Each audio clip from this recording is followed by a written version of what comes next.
book.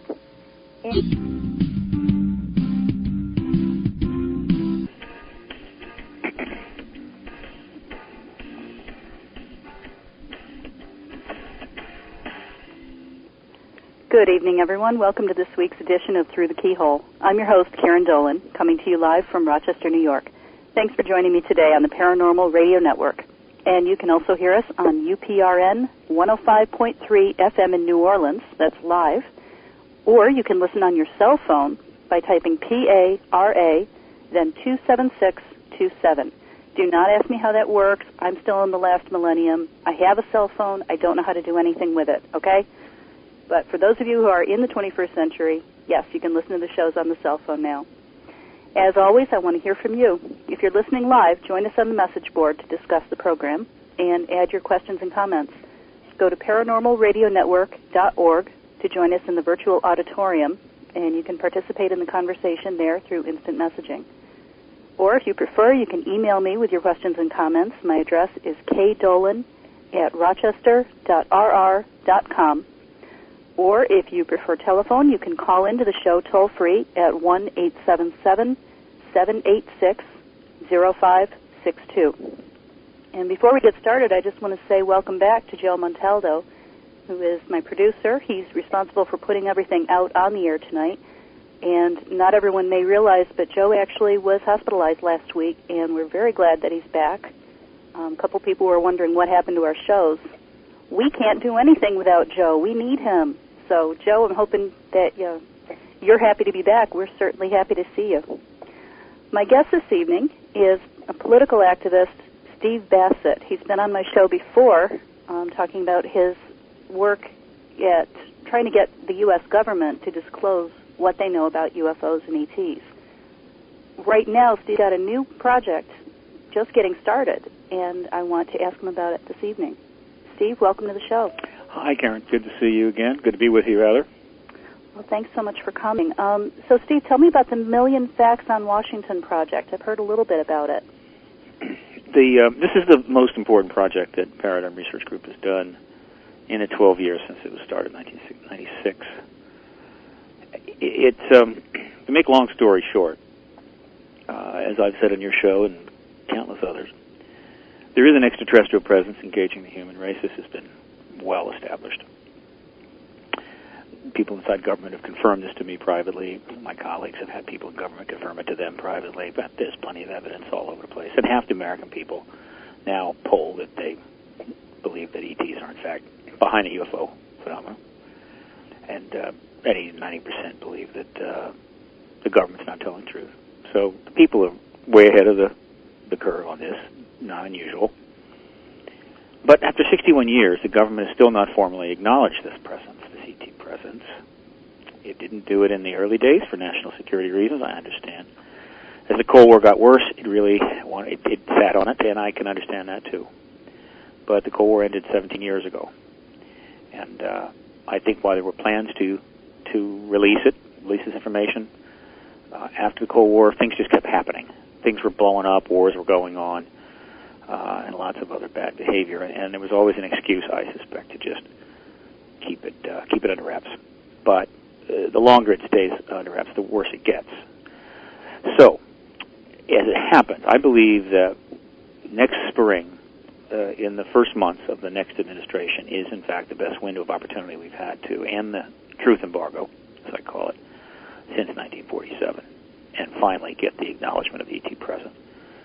I believe the Democratic Party at the think tank level is already thinking this way, leaning this way, and they want to do it as part of a very big program they have planned to turn the country around. The program that they only allude to during the campaign, since the nature of campaigning is you don't actually specifically say what you're going to do, because then you give a target to your opponent, so you just allude to things, and then once you get in office, you suddenly unveil the stuff, and they have some big things they're going to be unveiling. And there's other indicators that they plan to do this, however, and if they win. But they could lose, their feet could turn to clay, they could lose their political will. Somebody will surely blow something up soon enough. So the Facts on Washington is the right time to bring this issue home.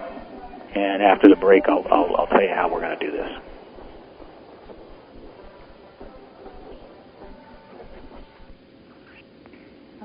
think we're going to break. We don't normally at this time. I'm not sure where that music was coming from. Oh, okay. I thought it was just background music because you were getting really, I don't know, it was appropriate. Yeah, I've done so many shows. I've done so many interviews. I hear music, I immediately go to break. That's what I was thinking, too. Yeah. Okay. I mean, it's a reflex at this point. All right, so let's go on. Wow, we're getting mood music on the show now. Great. Yeah, fine. Yeah, I can handle Cool. this. So the upshot is this. We need to move now. This is it. This is kind of the defining moment on this issue, I'm pretty sure. Do you think it's more likely to come out if, this is kind of a loaded question, but do you think it's more or less likely with either party getting in? Like, do you think it's more likely if the Democrats are in, seeing the Clintons' background in this? I believe it's going to come out either way, but it's easier for the Democrats, who are leading in the polls right now, because the new they take over. It's a change of party, right? Change of administration, change of party, and it's a lot easier for them to say, "Look, the previous administration, not our party, couldn't tell you about this, but we can." Right? So they get a lot of the upside, not much downside. A Republican were to win, McCain were to win, that's a little harder. However, but I know more about what's going on inside the Democratic Party. I know more about some of the people and their inside people. I don't know nearly as much about the Republicans. They're really a closed shop. They've been closed for some time now. It's all secretive. It's all behind the scenes. However, Dolan could always say, "Well, I saw what happened in Tunguska because I just looked out my back window." Yeah, with a high-powered telescope.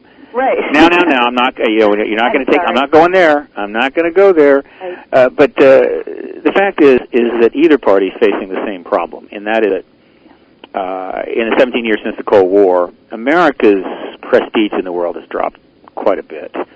And our great contributions to the Cold War and, of course, to World War II are now deeper into the past.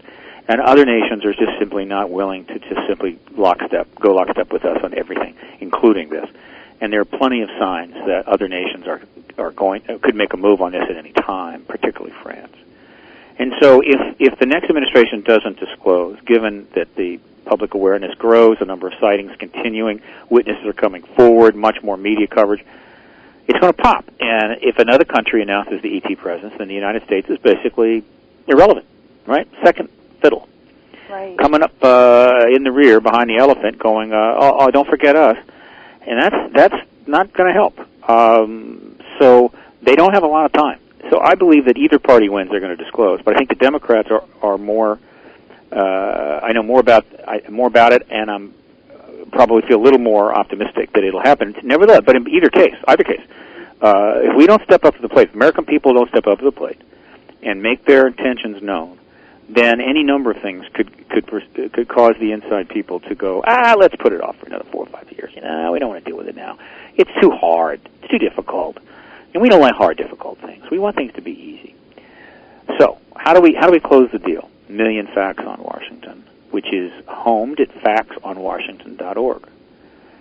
And the game is quite simple. We launched it on October the 1st, so everyone, not only U.S., but foreign nationals, we want everybody to send an email, fax, or letter.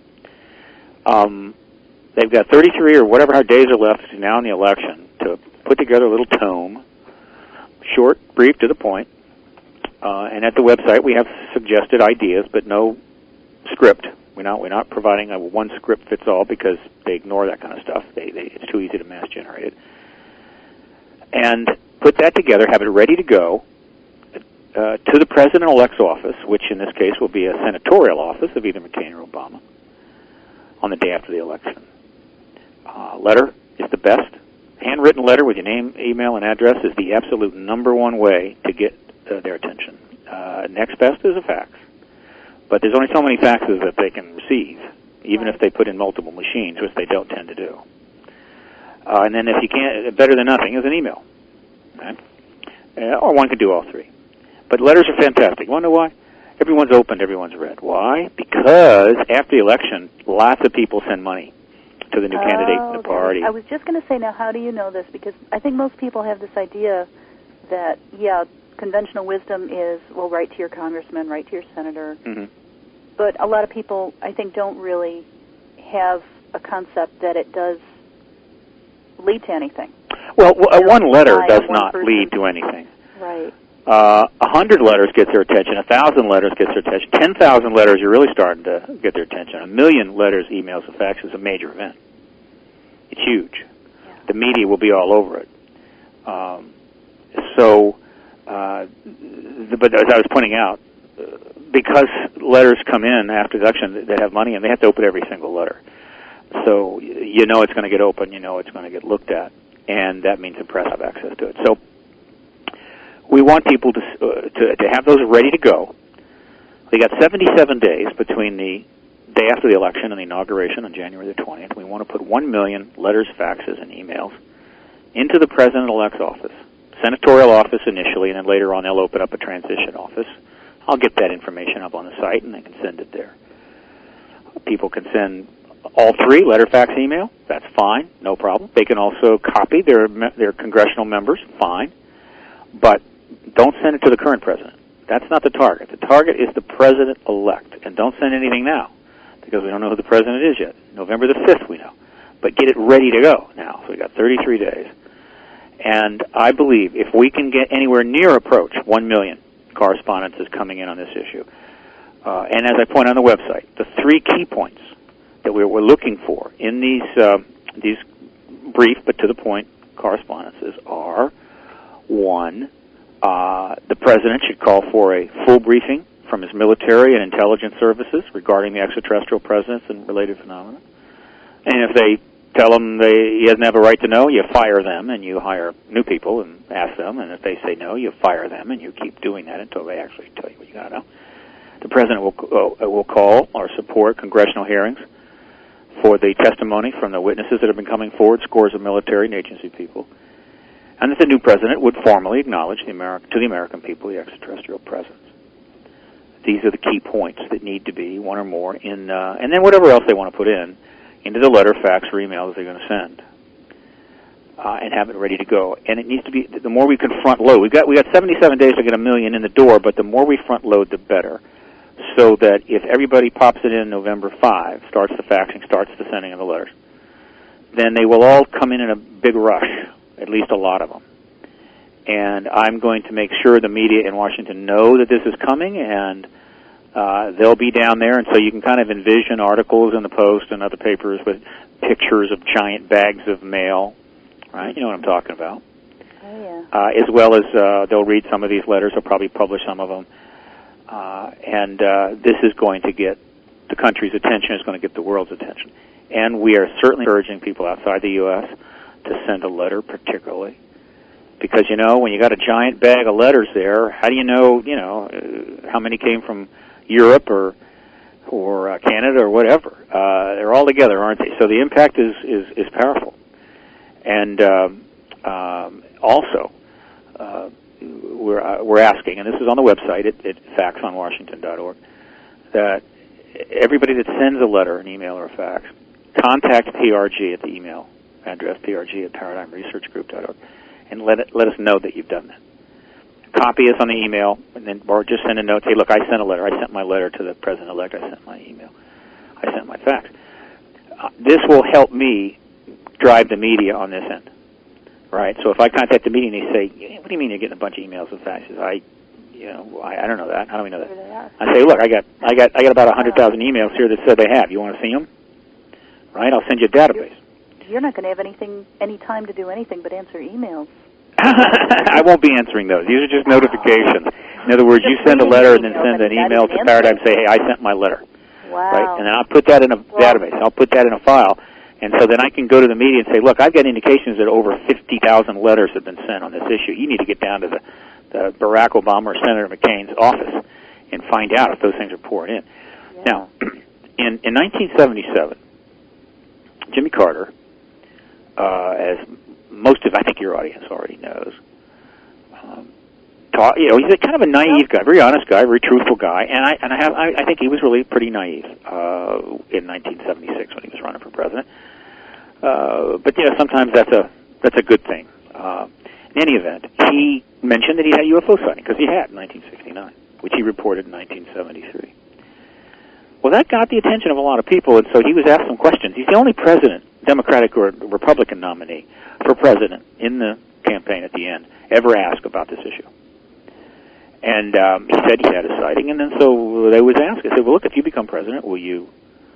And it was not a foregone conclusion he would become president in that election. But if you became president, would you release all the information that we've got in the government file? He said, yeah, I'll do it.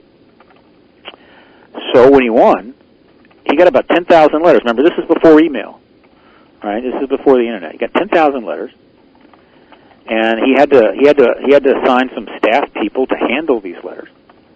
And they were pretty significant letters and intense letters. In fact, Larry Bryant wrote a book out of them called UFOs at the White House about these, and you can actually go and read some of these. They're intense, long tomes, reports, studies, things like that.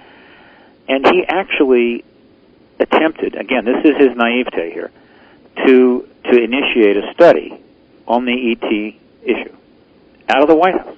Only president ever do that. And then, simultaneous with that, he was approached by Alfred Weber, who was working at the Stanford Research Institute, who also wanted to do a study, and they agreed to cooperate. 2 studies. Well, the Department of Defense quickly shut down the SRI study.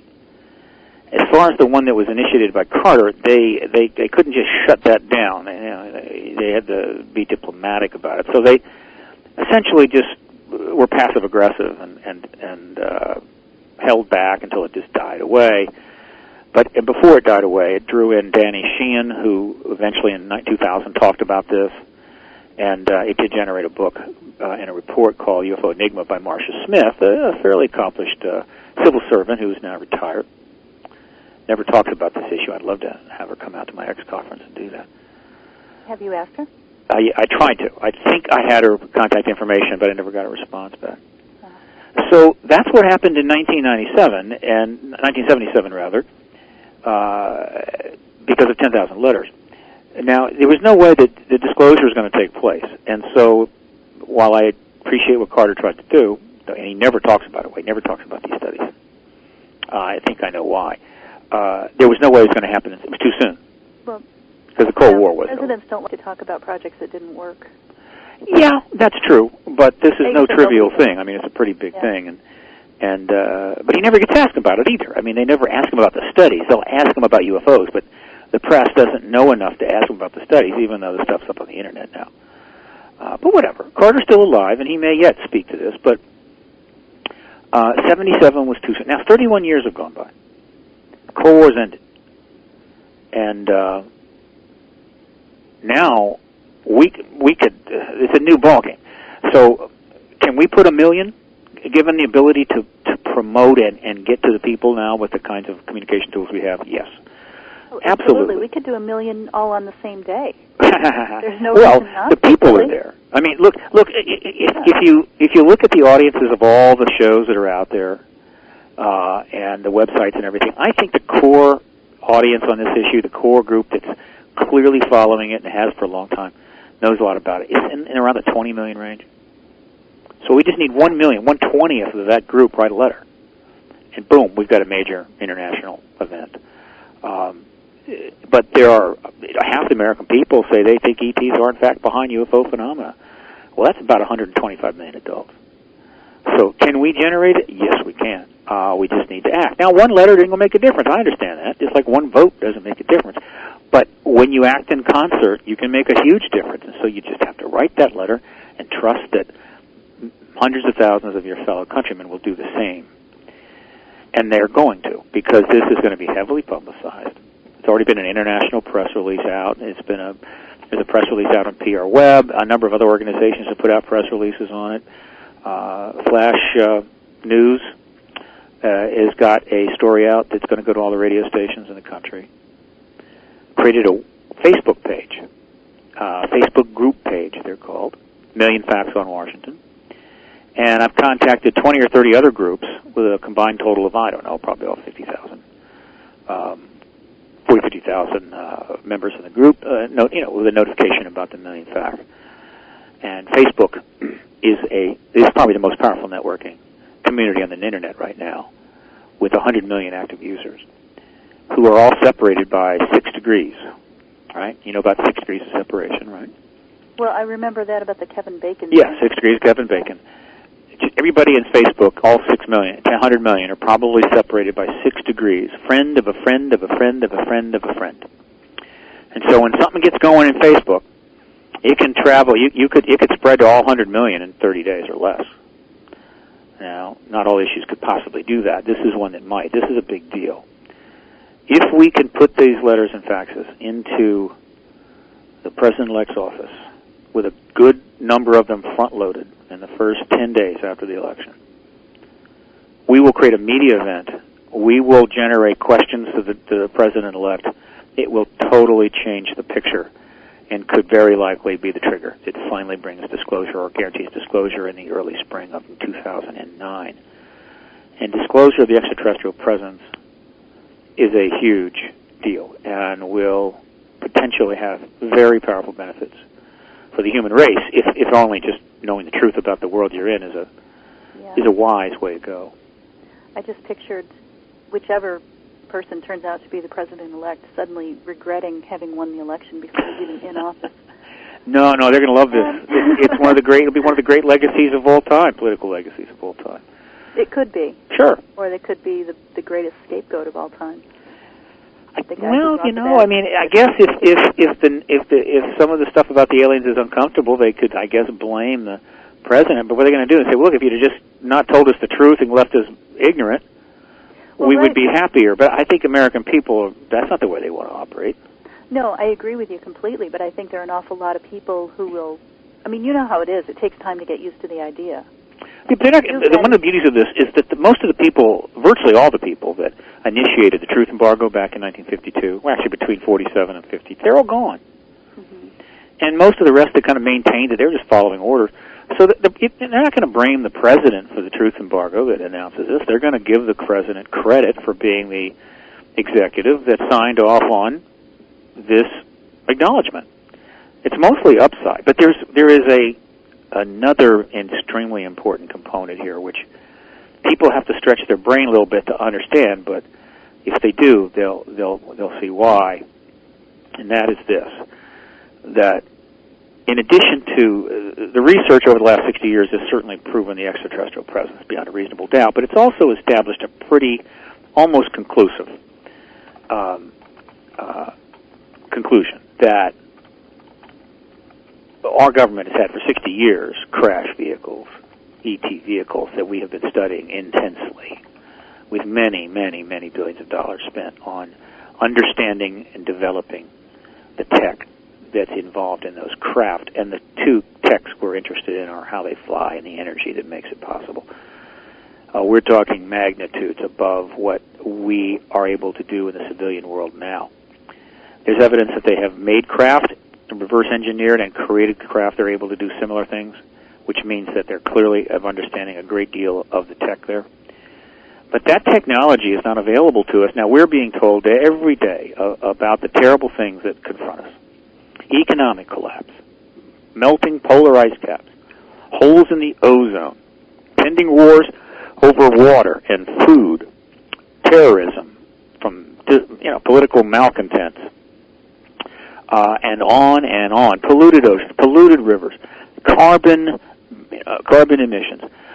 We're given all of these awful scenarios, but very little are we offered into how we're going to solve the problem, other than, well, recycle more. There are a lot of little schemes and dreams that are out there, but most people don't believe they're anywhere near enough to truly deal with the issue. So we've got a real problem. I mean, what are we going to do? Well, we do have some aces in the hole, and the ET tech is one of them. That technology completely transforms business models, making businesses that are marginally profitable now very profitable, opening up thousands of new business models that would create new companies, new businesses that would hire people. Then, of course, we could share that technology with the rest of the world. To the extent that we license it, reverse our balance of trade. To the extent that we provide it cheaply, improve our standing in the world. It changes. It's a game changer, and it's sitting right there in the underground research laboratories that are funded by the black budget and exist out primarily in the western states. And the reason it's not available to the civilian world is that there's no way they could bring that tech into play without having to end the truth embargo. Mm-hmm. So it's a hostage to the truth embargo. And the truth embargo, acknowledge the ET presence, get the technology. That's one of the things I was thinking of asking you is, what difference will this actually make to you and me and the guy in the street if the whole UFO thing does come out? The tech makes all the difference. The technology. All the difference. Because there are a lot of people who say, okay, so they're real, they're there, they're here, big deal. But absolutely the technology that we have right now is failing us. And that's technology we have reverse engineered and worked on for 60 years in crashed vehicles. If disclosure ultimately leads to contact and formal open engagement with these entities, well, then technically we may have access to far more non-human technology that we could use to deal with our problems. But that's a step beyond, and the ETs are involved there, and I don't go there because I... What do you mean by engagement with them?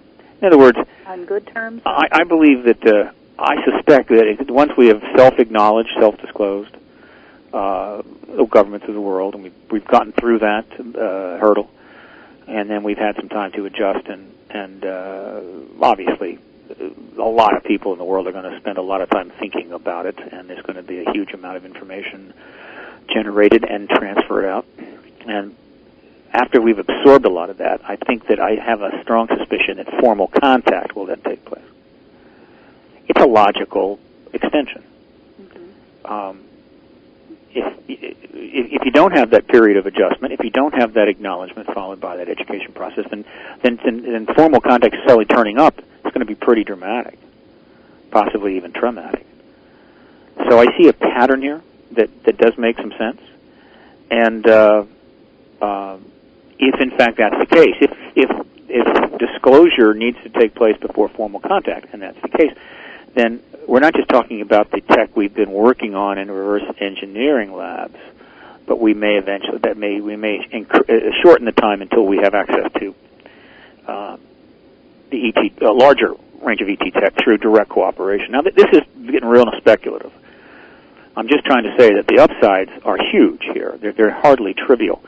And if you look at the problems that are being tossed at us, if you look at the scenarios that are being tossed at us day in and day out, at the center of every one of them, one way or another, is energy. Lower cost, cheaper energy, cleaner energy solves a good deal of the problems that the human race is facing, and thus would have enormous political implications in terms of being able to avoid wars, conflicts, terrorism, and everything else. Not to mention, the melting ice caps. Right. So that's what's at stake here. Because they can't, let me repeat this, it's been clear, they cannot bring that technology out of those laboratories without ending the embargo. So until the embargo ends, we're not going to get at it. It's just that simple. So we need it. Don't you think it would be possible for them to bring out this new technology and just put it forth as, here's this amazing new breakthrough that we've made. We humans have come up with this. No. The reason is that we know too much, way too much information. We've been talking about this ET tech reverse stuff for years and years and years. There have been books and websites and everything else, and so they turn up with this technology, and nobody's going to believe for a second that they just cooked this stuff up and are letting it out of the bag now. Nobody. And so the press will go bananas. I mean, the press will simply be all over them. Do you really think so? Because it seems to me, based on the UFO special that was just on ABC recently, that was not really even of interest to a lot of people who've been following the UFO research.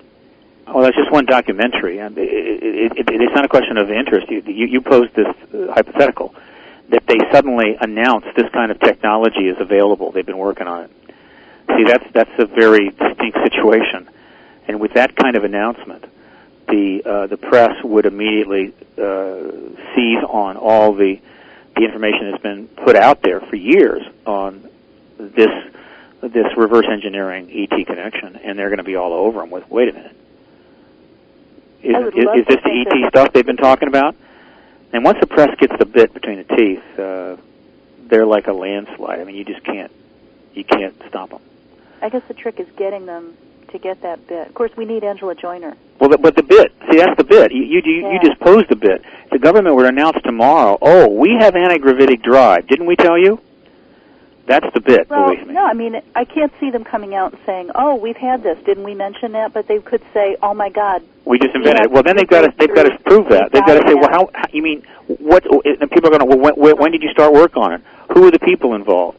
How long have you had?" And all they'd have to say is, "Well, it's been a secret military program. You know, it was national security. We couldn't talk about it." We couldn't talk about it. And we've been sending astronauts up into space on exploding chemical rockets, and we've lost 21 of them, and 14 rather.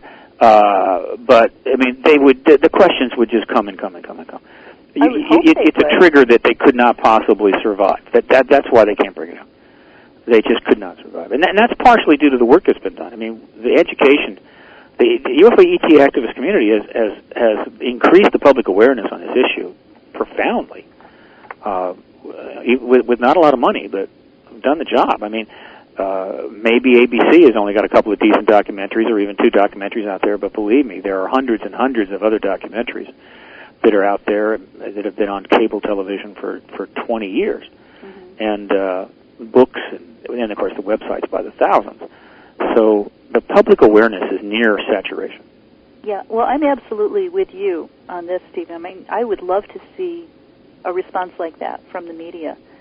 I've been a bit frustrated by years of being involved in the field as well. I mean, I've been more on the edges of it, but I've seen public opinion. You know, I've seen documentaries come out that are supposed to be this big mainstream thing. Everybody gets so excited when Peter Jennings is going to talk about UFOs. Yeah. And they still ended with the giggle. Well, some, but I mean, those again, it's very hard for people that are inside on this issue to look at these kinds of things objectively. My job, when I look at a documentary, whether it was the original Peter Jennings or the remake that just showed, I try to look at it from the eyes of just the average person in the country. And from that perspective, those documentaries were quite inciting and very supportive that something very profound is going on from their point of view. They don't see the flaws that we see, but there was more than enough in those documentaries. Of course, there's even stronger documentaries elsewhere, like Out of the Blue, which has been showing on cable TV and is available. But the media has been. Dolan guy in it, doesn't it? What now? That has that Dolan guy in it, doesn't it? Yes, it certainly does. He's in a lot of stuff. Turning up. Yeah. Because he's so good looking. I mean, I'm not as good looking as this. That's why I don't get as many documentaries. He is. He comes across well on the camera. You know, our kids don't even think it's interesting anymore. That's right, your dad's on TV, and they're like, yeah. Yeah, well, that's the fate of all. I'm reading a book here. Yeah, that's the fate of all celebrity husbands. I know. Well, then they turn to me and they're like, "How come you're not on TV, Mom?" Oh, well, then that's another issue. So you're going to have to work on that. Yeah. But you'll have your shot. The time is coming. But the other thing, in terms of the media, look, I'm following the media very closely, and at the Paradigm Research Group main website, which is paradigmresearchgroup.org, I've got a media archive there that's now over 2,500 articles. Now, these are mainstream articles, not paranormal press, alternative press articles.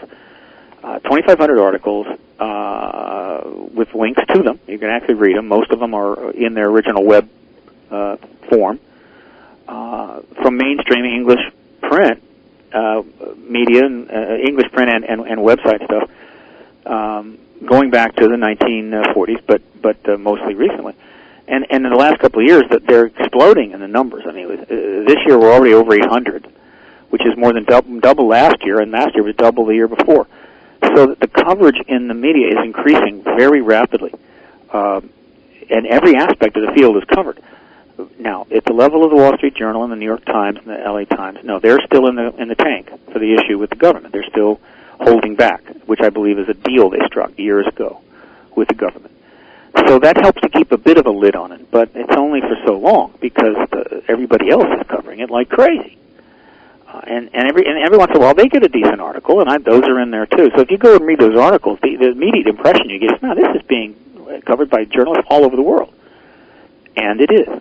So the media coverage is actually getting better. But when something comes along that's fairly interesting and provocative, like the Stevensville sighting, the medias are really getting into it. I'll give you an example. Jeff Peckman, the activist in Denver, who is pushing for an interesting little angle. He's pushing for an extraterrestrial affairs commission for the city of Denver. to address the issue, because obviously it's going to affect everyone. And he's done these things before, so he sort of knows how to do it, and it attracted a lot of attention. Well, he had over 16 articles on that in the Rocky Mountain News. Wow, that's fantastic. I've got an archive on that stuff on my website, ParadigmResearchGroup.org. He's up to about 53 articles. So he got so much coverage, he got on the Letterman show. Wow. So that's just a local guy trying to get an ET Affairs Commission in Denver.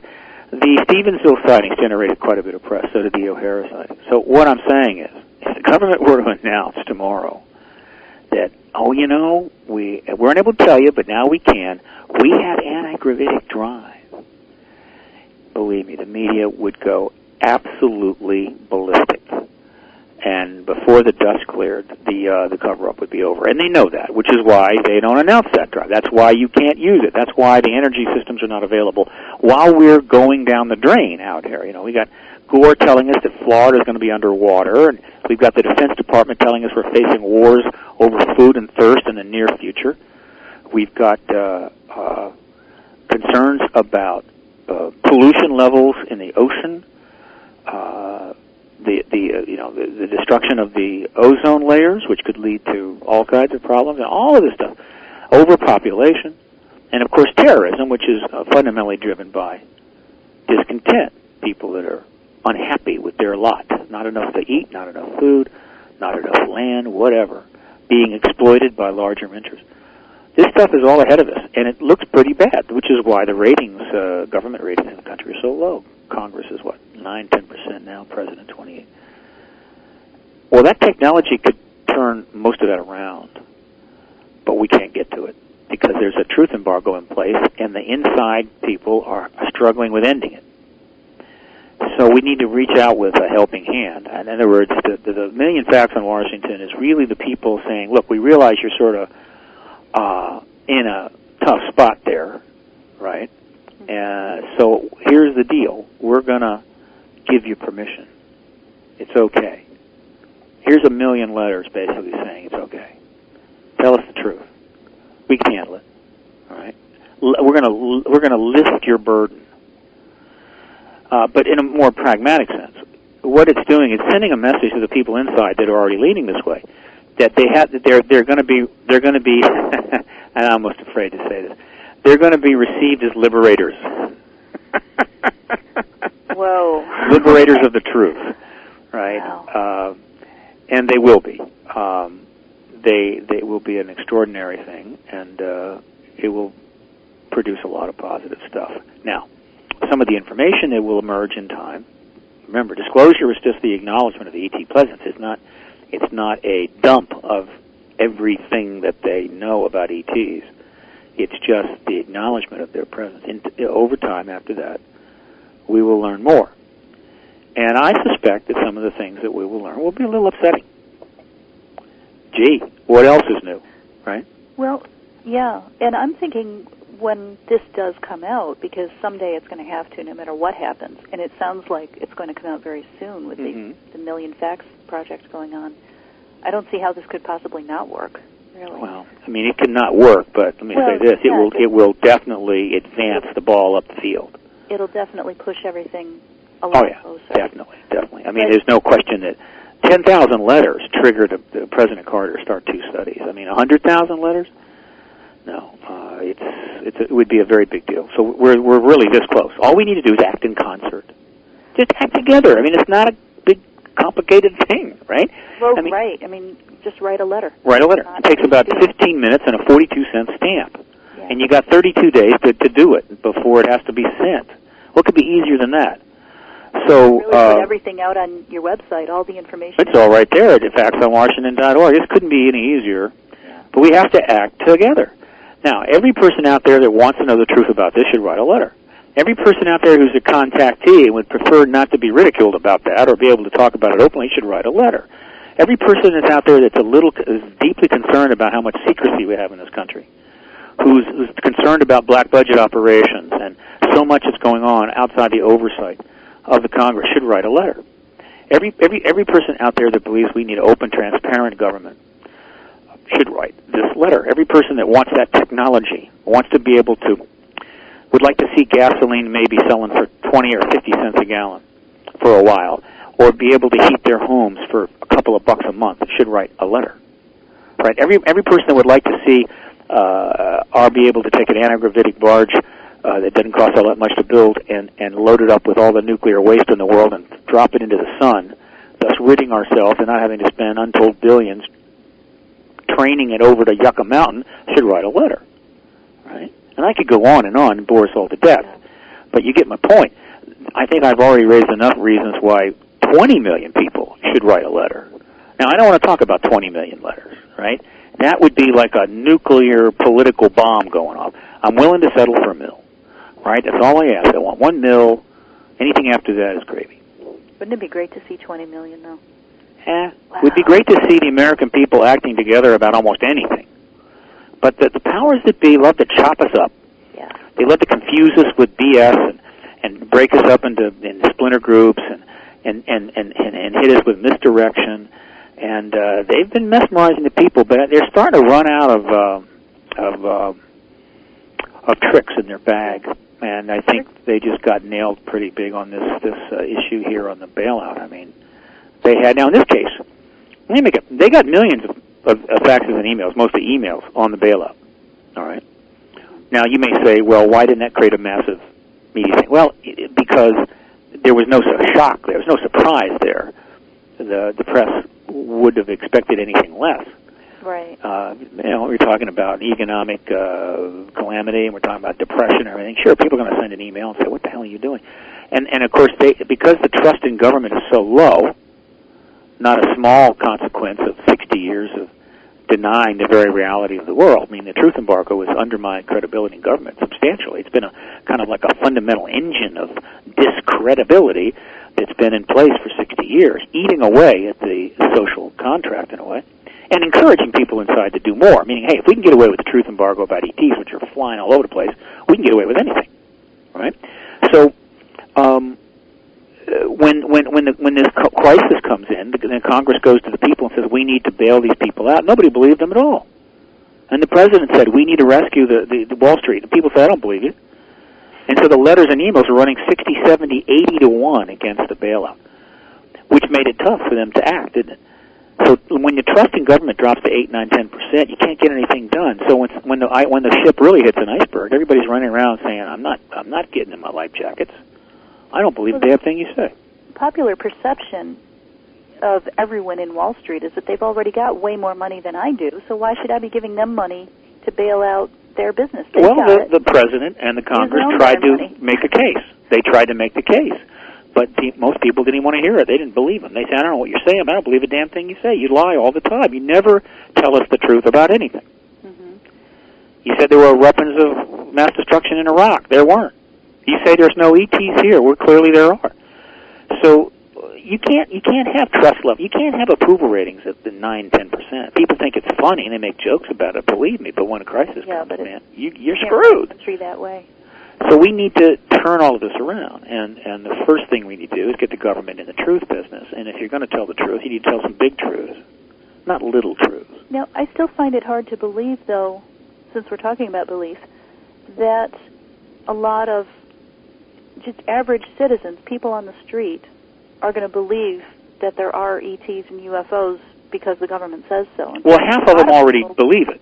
Well, remember, right, so you already got half in your camp. We'd be more likely to lose some. Like if the government says they're real, then they must not be. Well, that's a reasonable point, and be assured that if a disclosure announcement takes place, the government will be able to produce more than enough evidence to close the deal. Right. Not that if the first of all, there's 2 points here. One, if the government were to make that announcement, a good deal of the population and most of the press would immediately then turn to the entire research production of the UFO ET field since 1947, which has always been there, but they would turn to it with a vengeance. And so when they go look at the work that's been done, they will say, oh, yeah, it's true. Now, do you think a president-elect is going to be able to do this, or even a president in office? No, what I'm saying is I'm saying that a president-elect purely on his own, if nobody else wanted to do it, and the president just said, I want to do it, it would be tough. But that's not what's going to happen. I believe that the insiders, that the people that have been managing the issue inside, are ready to go ahead. But they can't do it unilaterally. They do need the cooperation of the executive. So I think the Democratic thinkers are strategizing doing it anyway, and I believe that they may have already made some contacts with some of because the high-end people in both parties, all have their contacts in the intelligence community and the military community, and they're able to communicate deeper down if they want to. They may have already made some contacts on this. So what we have is a coming together of a developing consensus within the management groups that are managing the ET issue within government and the political party of power, whichever it is, though most likely it'll be Democrat.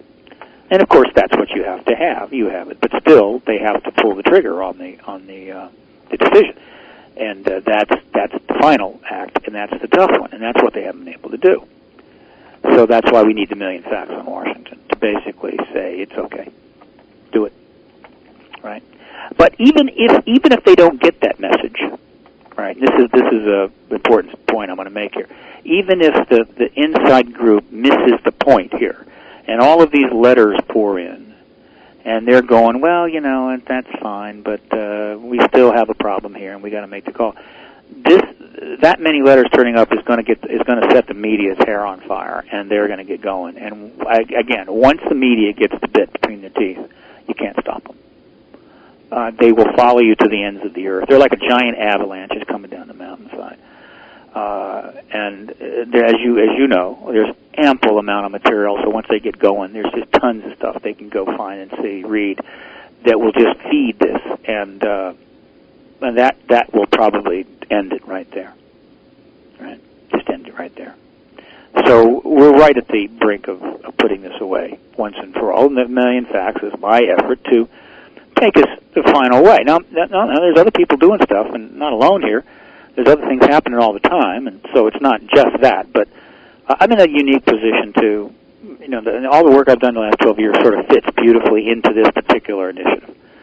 I've got the media contacts, I've got the internet websites, I've got the mail list, I've got the ability to do media. As I've mentioned in my press release, I've already booked 26 shows. Obviously yours is one of them. And I probably will pick up another 25 in the next few weeks. So, and then we created the Facebook page so we could tap into the 100 million Facebook users. So, I just am in the right position, the person to be able to get this out. So, the million facts may be the point, the point of the spear on this, and that's fine. So what do you foresee yourself doing after this comes out? So it's I told you so tour? Problem I'd love to have. Boy, would I love to have that problem. Rich was saying today, he's going to be kind of annoyed if it all comes out now. He says, then nobody will want my book. I said, you're kidding. Oh, yeah. Everybody's going to want history of, how did all this happen? No buy it. People would be selling books faster than you can get them printed. When disclosure takes place, I'll do as much media as I can, and try to get the media to.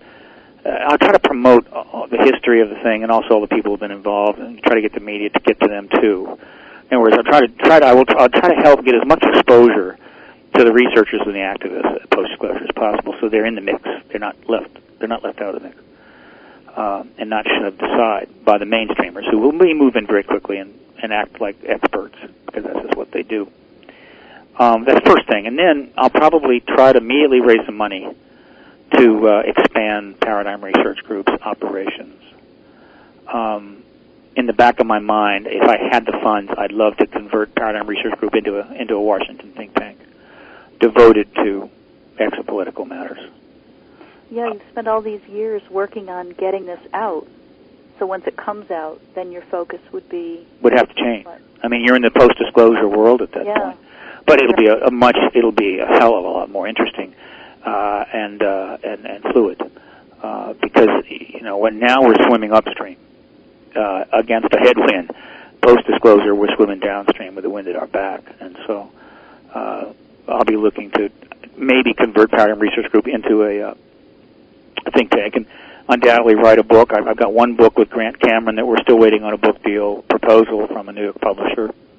They're dragging their feet. I think maybe the recent financial mess is backed them off. Well, yeah, it's slowing everything down. But I'll try to get a book out as soon as possible post-disclosure. And there's an infinite number of other possibilities. I mean, it's a whole new world. I mean, we'll be building a new world, really, in a sense. When this gets picked up by the media, I'm sure that all of a sudden publishers will be coming out of the woodwork calling you. Well, I think everybody has a book out prior will certainly be approached, and we'll see a lot of books. I think I wasn't sure about this 10 years ago, but thanks to the alternative media that's developed and the Blog Talk and Blogspot and all the internet radio and also, of course, the website exposure, the ability to put press releases out, I think that the people that have been involved in this field pre-disclosure are pretty well known, and I don't think they're just going to be pushed aside post-disclosure. I think the world will come to their door. They're going to know how to get to them. They're going to know who they are. There's a core, as I say, audience of about 20 million in the U.S. alone that knows generally what's going on in most of the key players. So the world will come to them, and they'll be able to speak to the issue. And I think the world will quickly figure out that they pretty much know what was going on back then, and that the newcomers that are going to emerge out of the universities that are going to all claim to be experts don't know diddly squat. Hopefully some of the universities will bring some of these people in, make them visiting professors, and immediately start teaching courses. The philanthropic organizations, the grant institutions will make money available for research. And a lot of the pre-disclosure people will be able to partake in that. I mean, I'm being a little bit, perhaps, Pollyannish here, but again, the Internet levels the playing field. So I just have a sense that we won't be disappointed there, unless you have the misfortune of not living long enough. A whole lot of people that pursued this issue did not make it to the finish line. I can't help but feel that it's going to be very disruptive and maybe very unpleasant for a while at least. I mean, I can see a lot of the benefits, and ultimately there's the philosophical benefit of wouldn't it be nice to live in a world where your government doesn't lie to you all the time? Well, yeah, but that will take some time. That will only be a step in the right direction. Look, the kind of unpleasant we're getting now with people out of work and losing their homes and jobs disappearing and all the financial fear that's being spread, that's unpleasant. I think in the months after, people are going to be excited. They're going to be absolutely excited. They're going to be on fire. They're going to want to know more and more and more and more and more. They're going to go look at all the documentaries and all the stuff that's already available, but they'll be looking at it with fresh eyes. And it's just really an amazing story, and it's really great. And there's not that much truly disturbing stuff. I think people read about the cattle mutilations and want to go, I wonder why the hell they're doing that. And certainly they'll read about the abductions, and they'll go, that's a little uncomfortable. Sure. What I keep coming down to when I think about disclosure, I picture government representatives and spokespeople coming out and saying, yeah, we've known about it all this time. Yes, it's true. Mm-hmm. Sorry. And I picture the people saying, well, then if they're real, then what about abductions? Does that mean those are real? And why haven't you stopped it? They'll probably say because we couldn't. We couldn't stop it. Now, let's take a strong scenario. That's really scary. It's a little, again, let's talk about that. Let's talk about that. Let's say that the government... we are going to have to go to break in a really short time, so let's do a little bit now, and then we'll have to pick it up. Well, let me tell you the scenario we're going to talk about after the break. Warning here. Here's the scenario. The government comes out and announces the disclosure, announces the ET presence.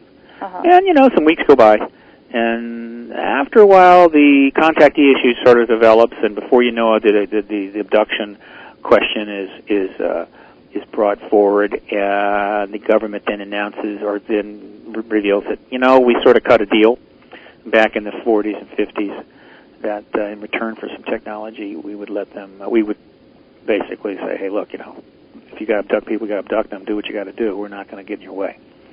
So that's the scenario. So after the break, we'll talk about how I think that'll play.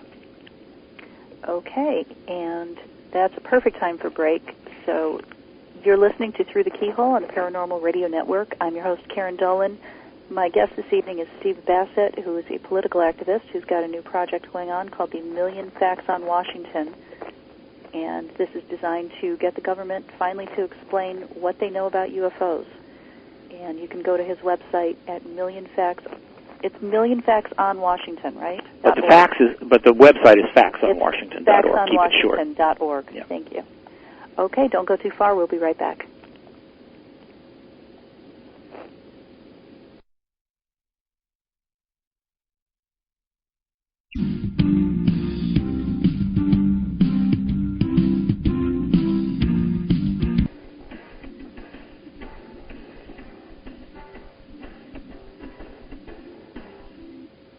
Hi, everyone. We're back. You're listening to Through the Keyhole on Paranormal Radio Network and also live on UPRN 105.3 FM in New Orleans.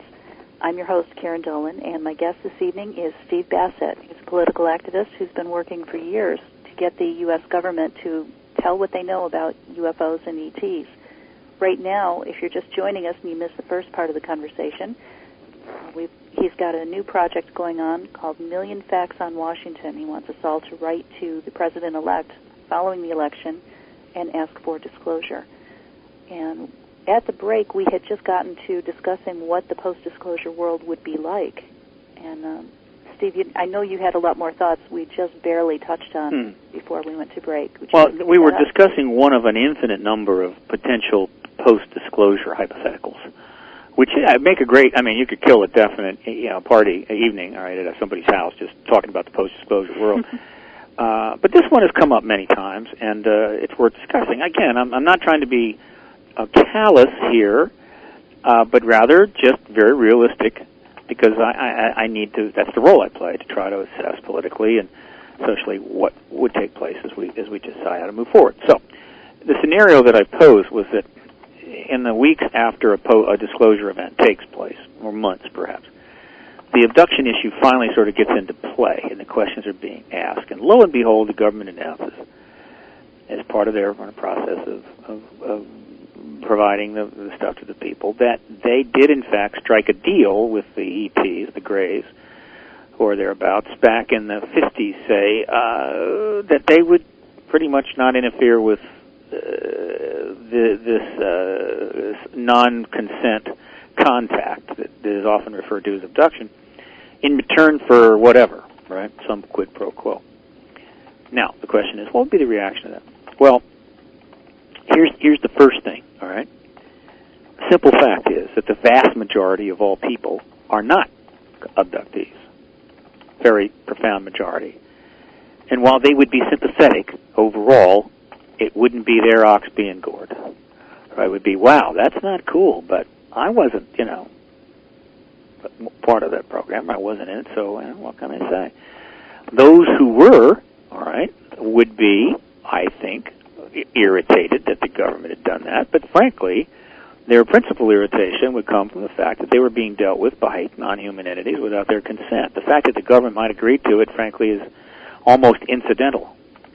Right? They got bigger fish to fry, bigger problems. So I don't know. I can't quite agree with you on that one, but well, I'm sure they would voice their irritation, but overall, I mean, the real issue is the fact that they're abducted. And again, the vast majority of people are only going to be moderately sympathetic. Now, but let's go further. It's very possible that once disclosure takes place and this whole thing is out in the open, that those non-consent contacts may in fact end. And so the act of disclosure brings about the end of that activity, in which case all those people who would not be happy about such a deal the government would have made would have at least the benefit of knowing that it's over and not going to be harassed anymore. So you can see, just to get a touch of how complicated it is. But there's going to be a certain amount of discomfort, but that is simply no reason to continue to play this grotesque charade where the government literally denies that the sun is coming up in the morning. You just can't do that. It's too destructive to the social contract. We have to deal with all kinds of unpleasantries. Or financial debacles, holes in the ozone, scary documentaries about the polar ice caps melting and flooding all of southern United States. So, the idea, well, we can't deal with the ET thing. I beg to differ. If you look at most of the stuff we're being told about, it's all downside. Yeah. Right? Derivative bubbles, environmental destruction. There's no doubt that the ET thing has all kinds of incredible upside to it, whatever discomfort may be attached to it. So again, I am simply not worried about overall mental state of the public in a post-disclosure world. What I'm very much worried about is the mental state and the actions and behavior of the unacknowledged special access, black budget, secret world that was built to manage all this stuff. That's where we need to be worried. That's where we have no idea what's going on and where things could happen which could be quite unsettling. There is a fundamental disregard and disdain for the general public by elite science and elite government that has got to be dealt with. There's two wonderful examples they're a little out there. I mean, as examples, they're pretty good, but not perfect. But I like them anyway. And one is recent, and one is past. The past one, and I've told the story many times, so forgive me for repeating it. But during the Manhattan Project, at some point, some of the scientists there, based on some calculations, these are all pretty sharp people, raised the concern that as they were approaching the Trinity test launch, the very first bomb, actually, Trinity, that there was a possibility if they set the bomb off, it would set the atmosphere on fire and destroy the world. Okay, so they all got together and put their heads together on that, and they finally decided that, well, it could happen, but the odds were low. Oh, boy. But they were willing to take risks like this. Yeah, basically, these are these elite scientists, and their attitude was like, well, this is the coolest thing ever. We got this. We're going to explode an atom here. Yeah, we got to do this. And it might set the atmosphere on fire, but, you got to break a few eggs to make an omelet. Now, and believe me, they didn't. I guarantee you nobody raised their hand and said, why don't we go to the public and have a consensus on this? Why don't we have a referendum? Should we risk setting the atmosphere on fire by launching them? No, we got to win the World War II, blah, blah, blah. All right, so 60 years go by. So they build the latest atom smasher, the one in Europe, CERN, right? The Hydron. What is? I forget the exact name. I'll look it up. Super collider. The big collider. Yeah. So some of the scientists, happened to let out that this thing is so powerful that it's literally going to create mini black holes. So this kind of gets out into the mix, and the issue about, well, could that be a bad thing? If we create a mini black hole, could it become a larger black hole, right? Uh-huh. And if that were to happen, then of course it could expand and destroy the Earth. It's called the Large Hadron Collider. Yeah. Because they're looking for the ultimate particles, including the Higgs boson, which would be the gravity particle, and all this, and they're all quite excited. And it just reminded me of the Manhattan event, which I think was probably a little more serious. I'm not quite certain that if all those particle physicists got together at CERN, sat down in a big room, and worked it out, that they would have come to the same conclusion. We might create a black hole that could expand and destroy the Earth, but the odds are low. It might be okay.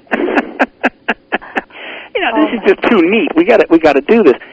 And do you think anybody in that room raised their hand and said, "Look, why don't we simply, go to the internet and do a referendum and see what the rest of the people think about this?" Well, not a chance in hell. But do you think any of them thought, we might be destroying the world here? I believe that it was raised. It was raised in a legitimate way initially by some scientists who looked at it, and they ran the calculations and said, no, it couldn't do that. But do they really know for sure? No, they don't. The government does this. The scientists do this. In other words, we're just potted plants out here, right? We're just scenery. We're supposed to stand around and provide scenery, and we have to incur a lot of debt and buy a lot of stuff to keep the economy going. But beyond that, we're really not of much use to the leadership and the high-end academics and scientists and so forth. This is an attitude which is real, and it has grown since the end of World War II. And it's been fed by the secrecy and the elitism and all the classified programs and the black budgets and the underground this and the underground that and the secret Bilderberger meetings and the secret this and the secret that and the skull and bones and the whole nonsense. And the people are starting to figure it out that, whoa, if we don't assert ourselves here, these people are going to continue to treat us like potted plants, and one day they may set the atmosphere on fire or burn the economy to the ground or create a black hole. Well, it's time to step to the plate. And we've got the biggest secret of all time, the biggest disinformation camp of all time, and the most important truth in the world. And if we want it, I think we can have it. And if we get it, I think we'll start a trend in the other direction. And we may start getting more truths, and we may get more transparency. And the next time they have a little get-together about launching some tech project that has a possibility of destroying the planet, we actually might get consulted. That's why you need to write that letter. Wow. You raised an interesting point when you talk about the groups that are involved in the black budgets. And I have to say, I had never really thought about what would their attitude be toward disclosure. Whether they have anything to do with UFOs or not, it's sort of a cover for them.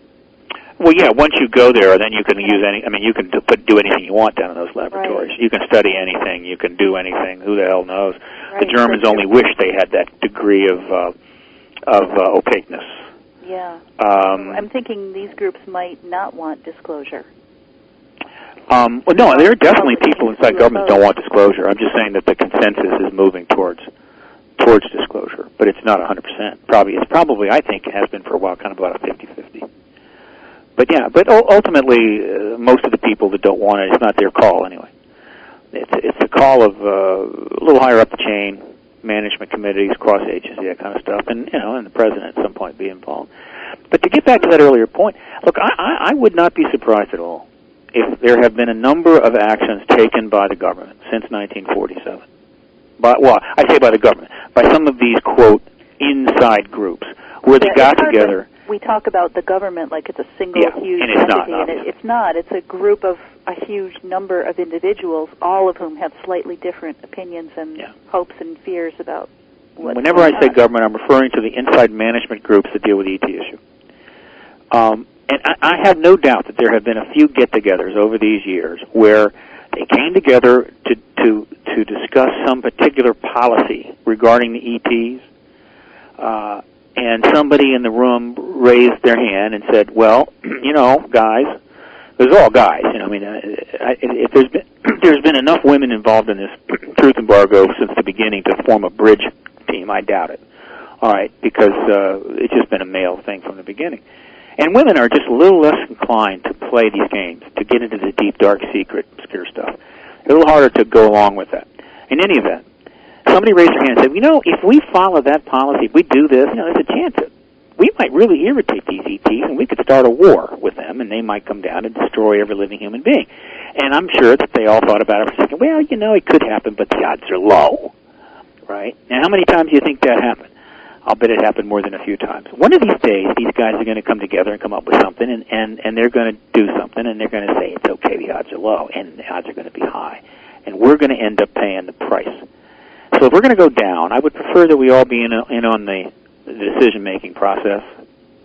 Right? If we're going to build something that creates a black hole, let's all make the call. Right? Within reason, of course. I'm exaggerating for effect. But again, I'm telling you, we're dealing with the fact that we'll not always be able to agree on everything, but at least we could get a majority. At least let's have know what's going on. Yeah. We're dealing with more and more complex technology of greater and greater power. We're dealing with ETs.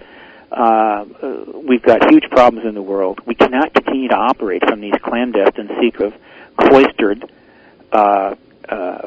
cabal-like operations. You just can't do that. It's part of an old kind of thinking. It's part of the Middle Ages. It's still hanging around. It needs to go. We need cameras in the Bilderberger meetings. We need skull and bones to be kicked off the Yale campus. We need transparency, particularly in the executive operations. We need accountability when people screw up. We need a drastic reduction of the secret empire and vastly increased oversight by elected officials of all black operations. And a whole lot more. And I can assure you that none of what I just said is anywhere even within the miles of the current election going on. Am I correct? Oh, absolutely. If any candidate actually brought up this kind of stuff, people would just fall out of their chair and go into paroxysms. I mean, it would just be, are you out of your mind? Only that it's really incredibly important. So we get nonsense and pablum and silliness and ridiculous crap. There would be a delay as well. If politicians ever started talking actually about the issues, the public has gone for so long without really hearing anything about the issues that we'd need time to catch up. We'd all need to become educated about what's actually going on and what we need to be worried about. It's funny, but whenever a third-party type person turns up and just tries to talk matter-of-factly about what's going on, they receive a tremendous response. But since they're third party, ultimately that response attenuates and they can't make it. And I think we can think of a number of examples. But for whatever reason, the Democratic and Republican Party apparatchiks don't get this. They don't realize that if one of their candidates were to turn up and actually start talking the straight stuff, the real straight stuff, kind of like Ross Perot did before he went gaga, that people would go crazy. I mean, they would just flock. They would go, oh, my God, this person is actually talking the real deal. Right. But they can't bring themselves to do it.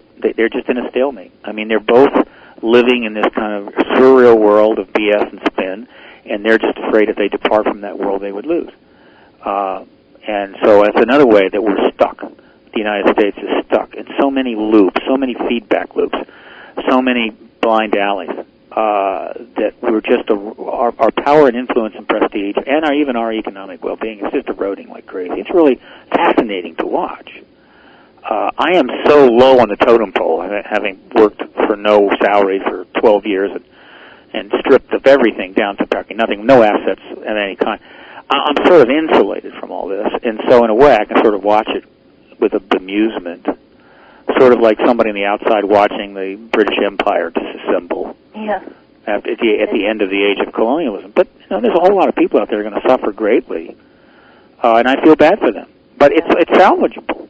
But the American people need to step forward and say, look, I want truth in government, I want accountability in government, I want openness, transparency, I want to get the secrecy under control, I want to get the black budget under control, and I want to know the truth about my world. Now, I realize that there's some white lies that you like to tell, and occasionally you fill out your resume. That's okay. But if the Earth is going to explode, or there's extraterrestrials here, if the sun is going to turn to cream cheese, I want to know that. And if you know that and aren't telling me, I want you fired, removed, impeached, whatever. But I don't want you running anything. If we start doing that, we will find very quickly that things will start getting better. Wow, Steve, I'm going to start calling you V. Thank you. Have you seen V for Vendetta? Many times. Oh, I love it. Do I get to hang out with, what's her Natalie name? Portman? Yeah. I was so happy to see she can act. Oh, she can act. She's a very talented lady. Well, I'd only seen her in the Star Wars movies, and nobody could act in those. So. No, nobody. Acting wasn't allowed in those movies. In fact, acting would have ruined those movies. I have to say, I'm really proud of my kids because they love V for Vendetta, too. And we actually watch it every year on November 5th. And it's interesting that November 5th, of course, is the day after the election. That is the day. And it's the day that we start the Million Facts in Washington, and I thank you for reminding me of that because I am going to get a hook up about it. I'm going to tie it to V. I'll probably violate umpteen copyright violations, but my attitude about that is sue me. Remember the 5th of November. Remember the 5th of November. Well, November 5 is the day after this election, and it's the day that everybody could put that letter in the mail to change history. And then go watch V for Vendetta again. Then go watch V for Vendetta. See, I am a nonviolent guy. Believe me, I would never blow up anything. Oh, no, but it's a metaphor. I understand that, but the message in that movie was all about people banding together. Absolutely. That was the real message, not blowing up the Parliament.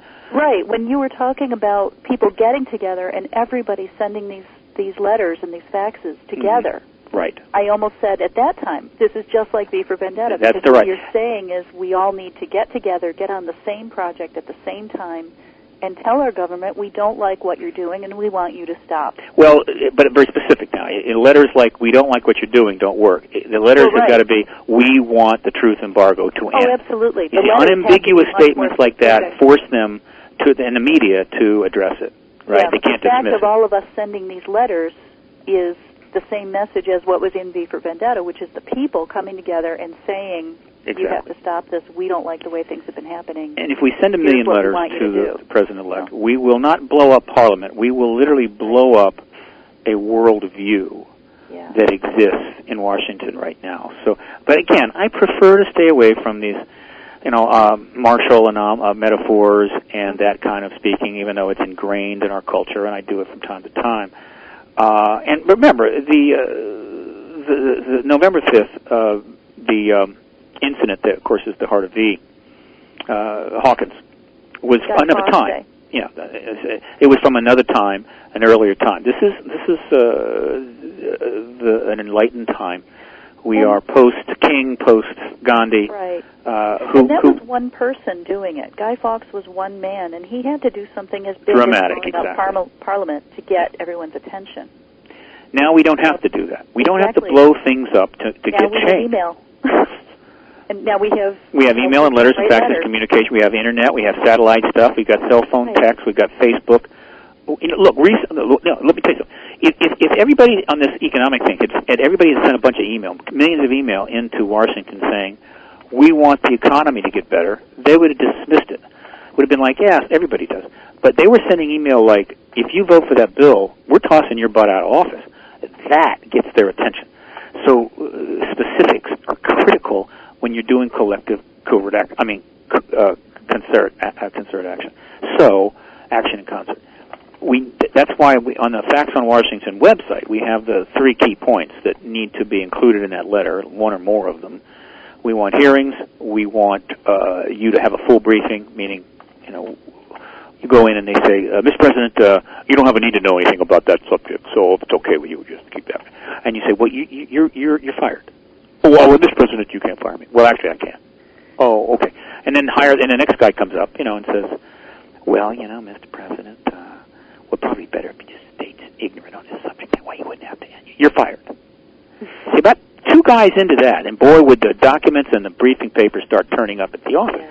Well, it takes a little guts. It takes some courage, but, we ain't getting anywhere without that.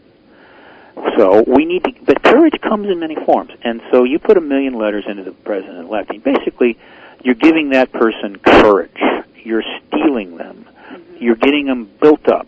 You're giving them, it's like vitamins. Every single letter to the President, like a vitamin pill. Right. Politicians like to do what is going to be politically popular. And if we send 1 million letters all saying, here's what I want you to do, and it's all the same thing, then they know what's popular, and it'll be easy for them to do it. Right, and there's a formula there that they use, and it's a good one. I forget the exact numbers, but one letter, I think, is viewed as the sentiments of something like 10 people or 20 people. In other words, if one person actually sends a letter in this issue, there's 19 more behind them that think that way, but whatever. But so 1 million letters really translate to many, many millions of people. Yeah, and they know that. They understand that. And that's a lot of people. And this is a big issue. This is not small.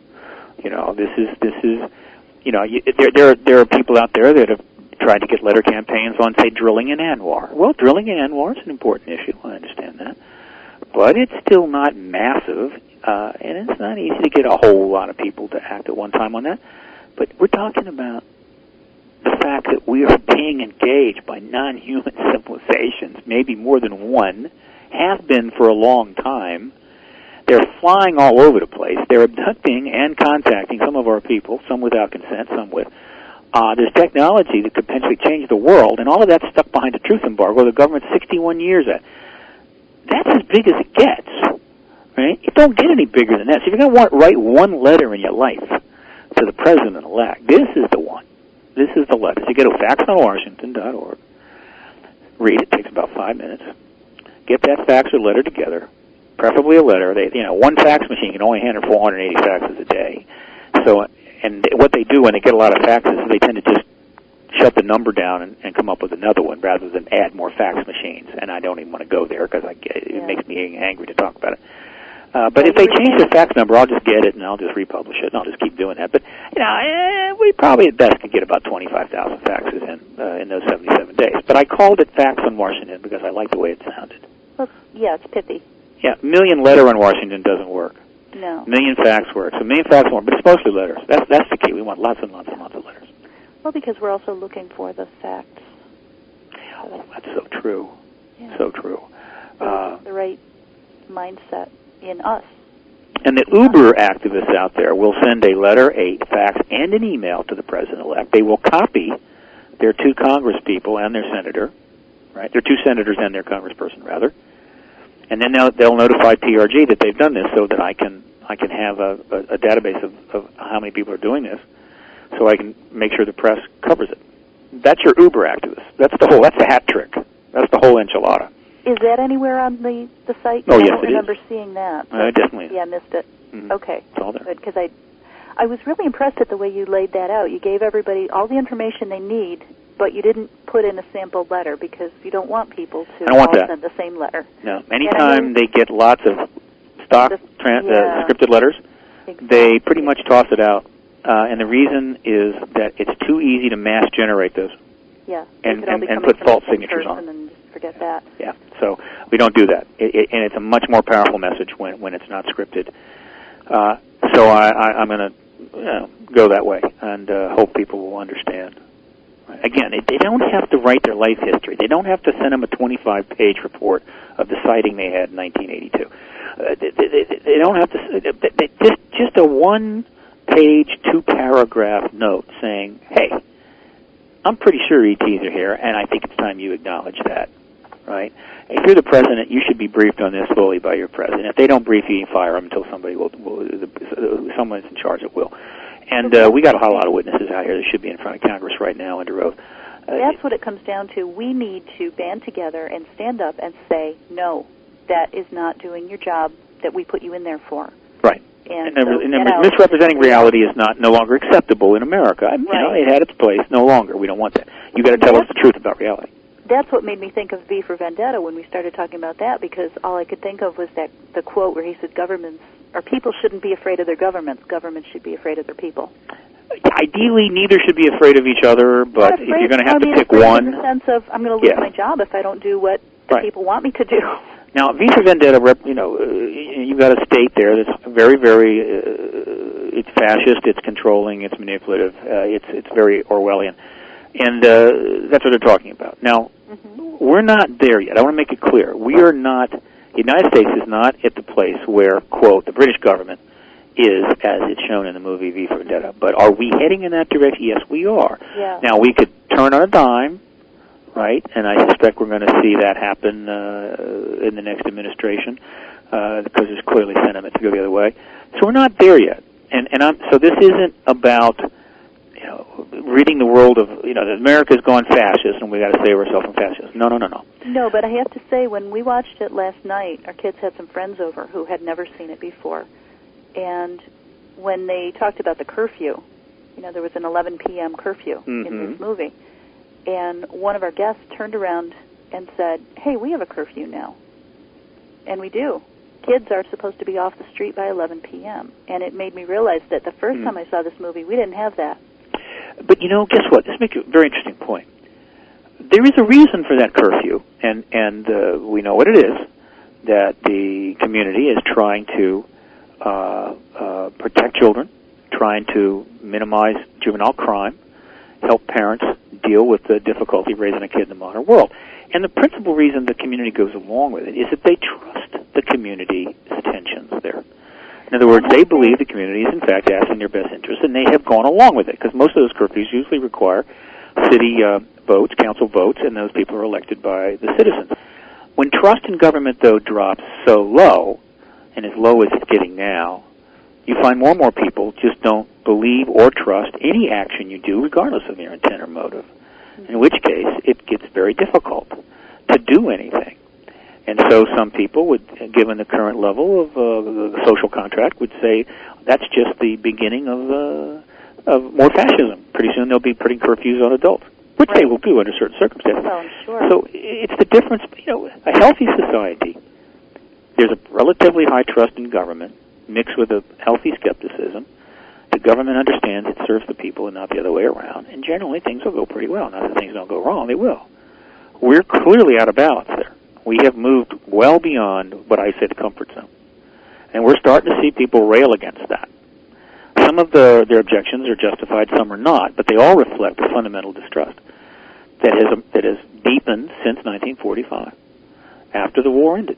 Right? Remember, the war ended because we created a super secret bomb program that nobody knew about, and then we just suddenly dropped the bombs on the Japanese, and then told everybody afterwards.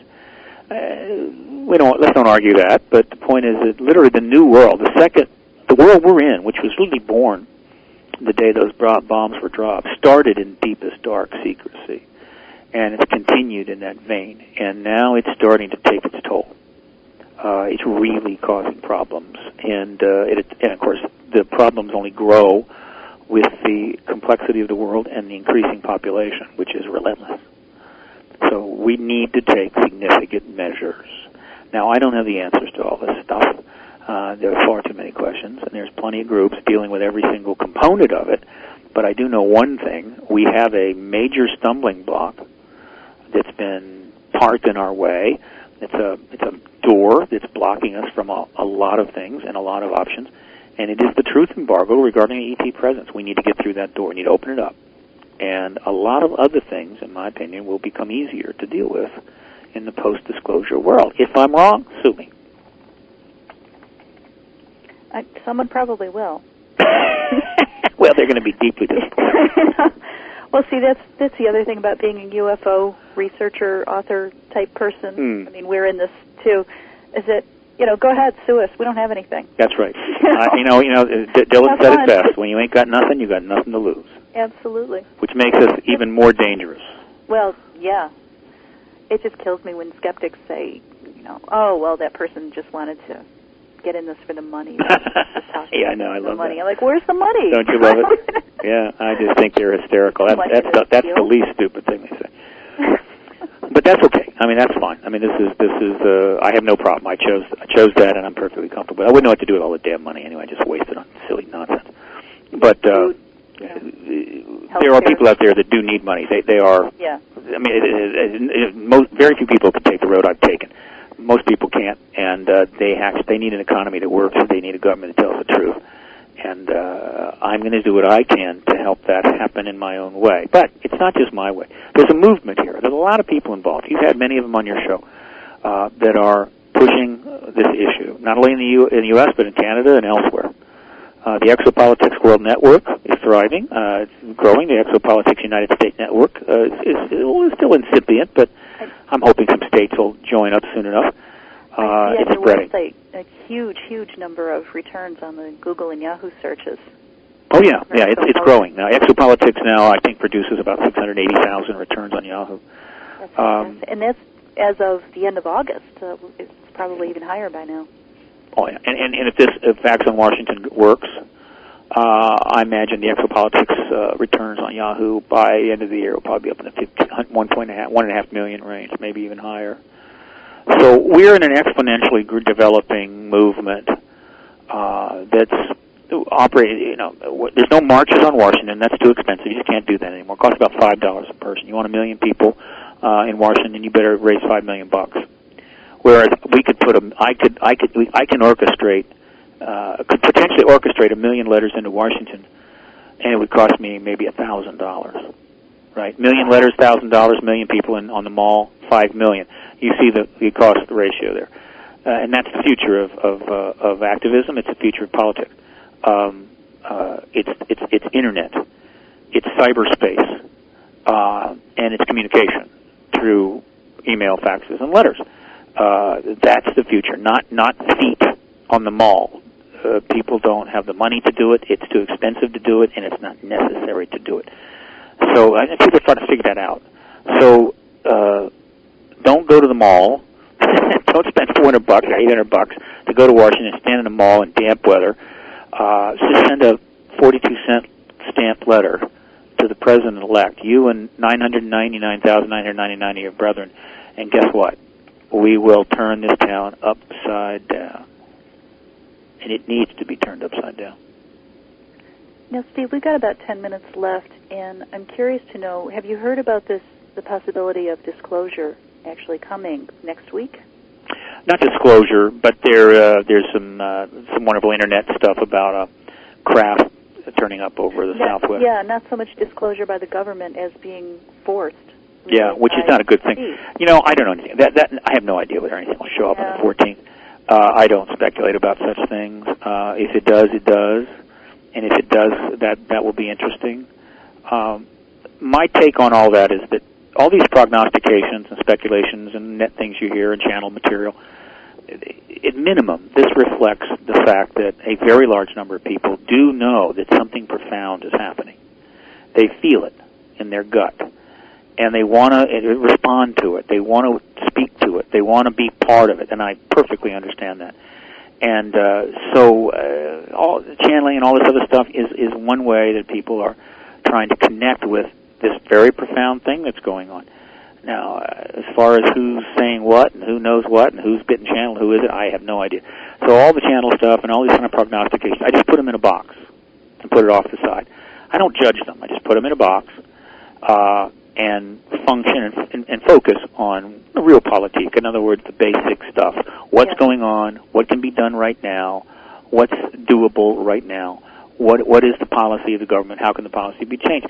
And then someday, maybe post-disclosure, we'll open up that box and look at all this stuff, and maybe we'll sort of see who may have been really in touch with somebody.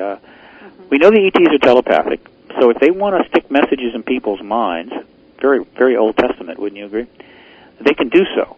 So to dismiss anybody out of hand who says they've received a message from some higher source would be just a little bit, perhaps, arrogant.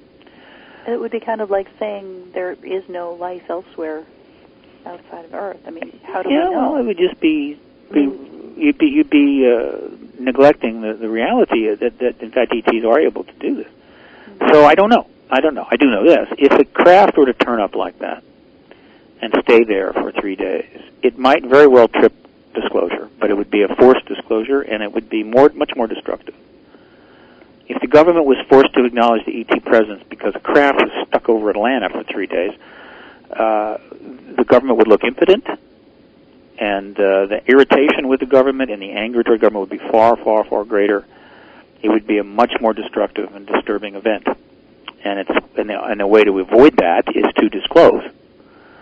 But the fact is, the ETs can force the issue any time they want to. And so far they haven't. Now we've got some saying that they may push some buttons on the 14th. Well, maybe they'll push it, but not too hard. Maybe it'll turn up and go away. Anything, it's like the O'Hare sighting and the Stephenville sighting. Any sightings now are sufficiently covered that they definitely move the ball up the court. And it wouldn't surprise me at all if these sightings are intentional by the ETs to keep pushing that ball up the court. But they never go so far as to trip the switch.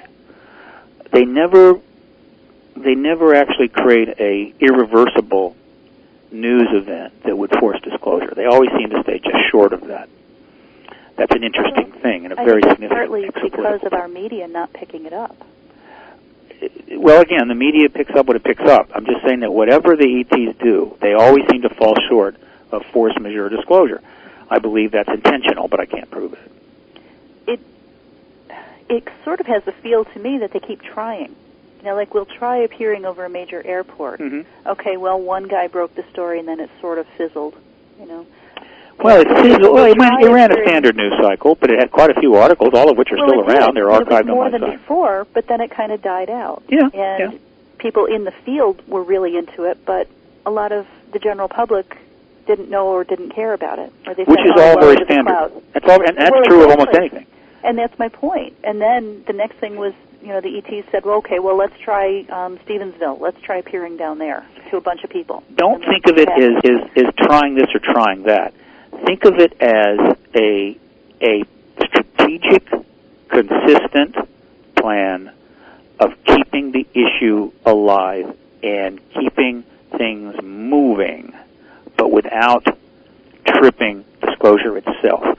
And which gets me to my analytical, how would you say, speculation or hypothesis, and that's all it is that this is intentional. And the only reason that I can see for it, which is, again, I'm pulling this out of my tuchus, but the point is that the only reason that I can see for this kind of systematic just short of disclosure kind of showings that they do, is that they are pushing self-disclosure. They're trying to keep moving things forward, so at some point the government simply self-disclose to the people, and that is, again, less destructive, right? More appropriate, and will cause less disruption. And then once we have self-disclosed and taken a few years to sort of digest all this, then I wouldn't be surprised if full-out formal contact happened. This is just my theory. But it's not rocket science, and it makes a lot of sense.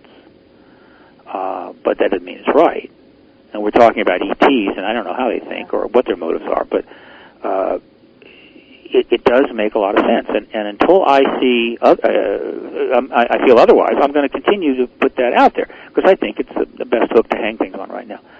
They're forcing self-disclosure through defined and limited citing events.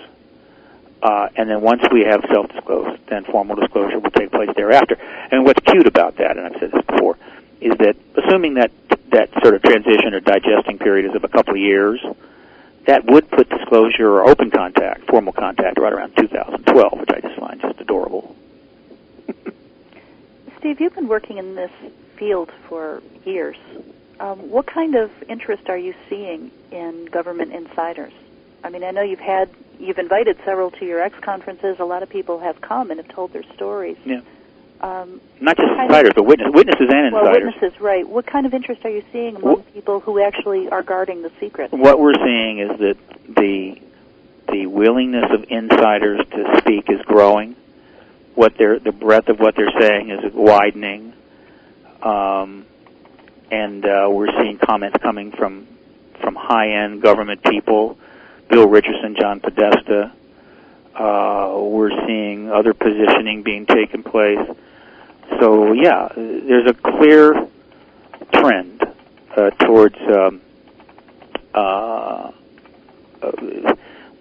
door is opening, right? The barriers are breaking down, both not only on the outside but on the inside as well. It's a little harder to. It's easy to track the media coverage, like I do in my archive there. I get a feed on all those news articles. I put them. It's very easy to do this. It's very hard to track the mindset of the insiders. Yeah. But if you look at it, there is definitely a trend. They're opening up more and more, and witnesses continue to come forward. So that is one of the things that supports my view that we're very close to disclosure, and that because if the embargo was still in really strong effect, there would be efforts to shut these people up. There'd be efforts to rein them in, and overall, it's not happening. So it just tells me that that the embargo is almost in a passive mode now. It's running on almost its own momentum, but there's no new energy being put into it. So in the last couple of minutes that we have tonight, I can't believe 2 hours has gone by already. What plans do you have for the X conference for next year? Well, it's scheduled for April 16, 17, 18, or, roughly around that weekend. The website is up, xconference.com, x-conference.com. There's a couple of speakers that are already signed up. Richard, of course, is signed already. He's on board. And Jeff Peckman, Art Campbell, be talking about Eisenhower. I'm holding off on signing up any more, though, because I want to see where things are going.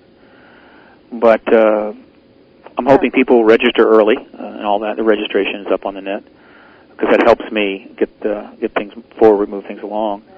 But potentially the X conference in April could be a big deal. If things move generally in the direction I'm going, I would anticipate XCOM could be quite a big event, and maybe we'll fill up the hotel and the venue. We'll have to cut off attendance. That would be a wonderful thing. But a lot's going to happen between now and next April.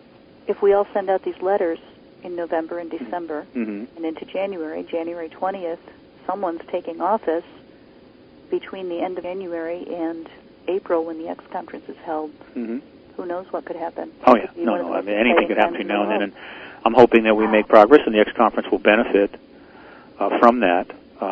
We have a great event and fill it up. That would be nice. So, but at this point, I have a couple speakers signed, but I do have the registration forms up and on the net. People can register right now.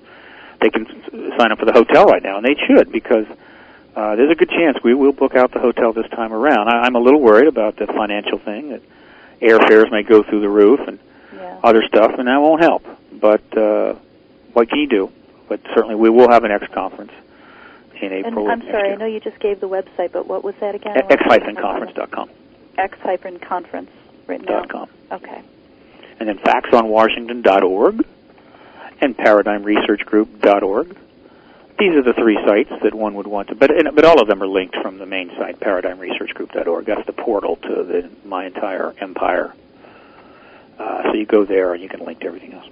Okay, I'm just putting these back up on the message board one last time, and we are just about out of time. Steve, thank you so much for coming on the show tonight. It's been really great talking with you. Oh, it's always great talking to you, Karyn, and my best to the kids and to Richard, and you're doing your darndest to help get the word out, and I know it's going to help. Yeah, and I guess I'll see you in a few weeks if I can get to Las Vegas with Rich. Yeah, hope you can. Well, right? Yeah, it's going to be a nice event. Looking forward to that. I'll be also at the Culture of Contact in Jersey City on October 17th. And I've got that up on the website as well. Yeah, nice little event. It's going to be at Lowe's Theater. It's a very cool theater in Jersey City, Lowe's. So people should check it out. All the info's up on the website. And then I'll be at Crash Retrieval on November 17th, and then November 7 to 9. I thought we were going to do a Sedona event, but we're going to have to do a new venue because they closed down the Dream Theater, sadly, because it was a cool place. We'll keep checking your websites then for updates. Yes, indeed. Okay, and that is all the time we have this evening. Thanks again, Steve, for coming. And thanks to everyone who's listening tonight. This has been Through the Keyhole, live on the Paranormal Radio Network and also on UPRN 105.3 FM in New Orleans. Archives are now available at paranormalradionetwork.org, on iTunes, and also on blackvaultradio.com. I'm your host, Karyn Dolan, and I do want to thank Steve again. I know I keep doing this, but it's just so great to talk to you.